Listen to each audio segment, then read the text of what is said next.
Are you stuck wondering how the Kizomba pros look so elegant, so graceful, and it's not happening for you?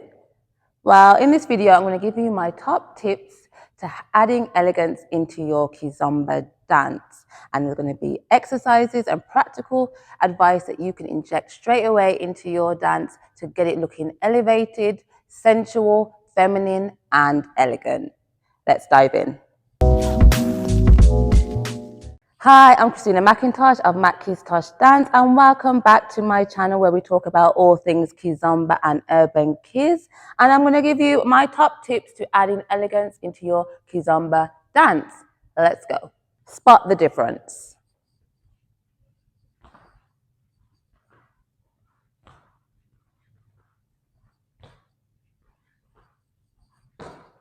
Variation 2.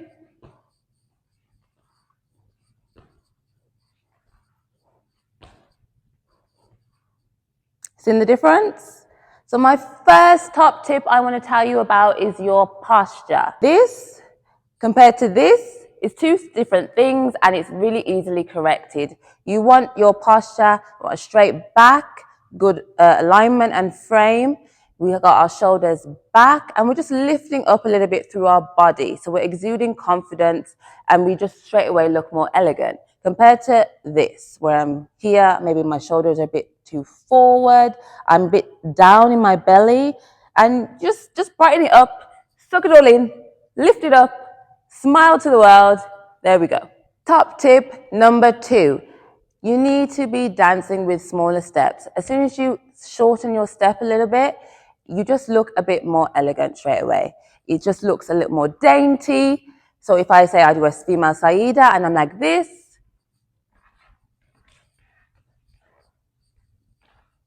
I look a lot more dainty than if I'm doing larger steps like this. So make your steps a little bit smaller and see how that works for you. It's going to make a world of difference. Smaller steps. Top tip number 3. Your hands. I find in my Kizomba journey, the hands are the hardest things to work on. They're the hardest things to get right.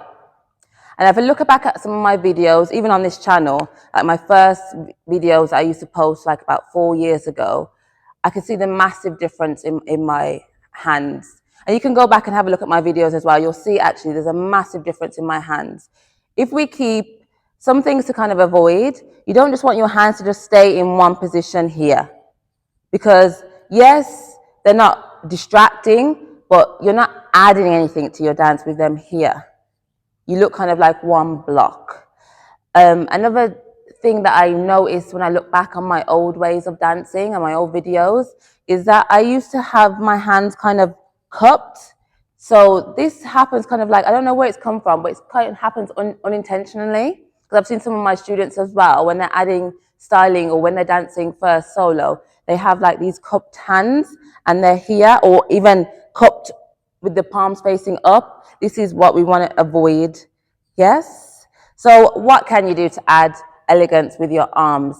The first thing you want to do is you want to add movement and space away from your body. That's the main thing I would say. You want to add some space away from your body. So if you think you take one arm up, like to the elbow, and then you turn it down. Or the arm up and down. So I move my arm like from the bicep, thinking about the elbow bending, and then I turn my elbow. My hand goes up and then down, up, down. And you want to think having a little bit of tension that goes throughout your arm down into the middle finger, because that makes you a little bit more conscious and adds a bit of tension to your arms is what you need. Even though we're looking dainty, you want to have tension and then kind of release. Tension, release. So we're here.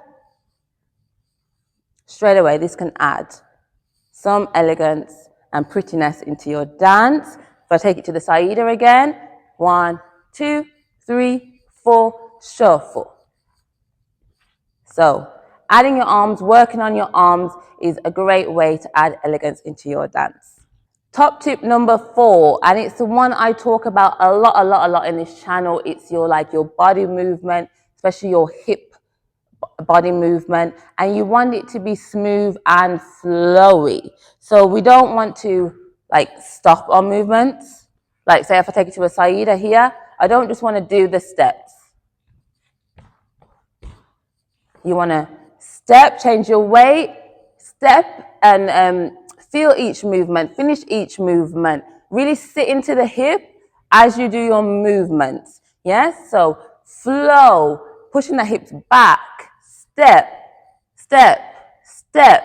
Shuffle from here with your body movement. Working on those hip isolations and body movements will really help you. I will try to link a video to my video about hip movement and isolations that will really help you.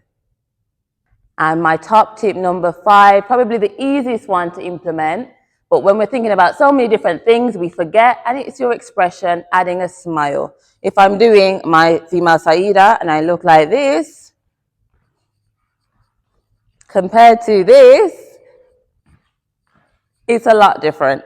So just add a smile, keep your energy happy, engaging, enjoy the dance, show people that you're enjoying the dance.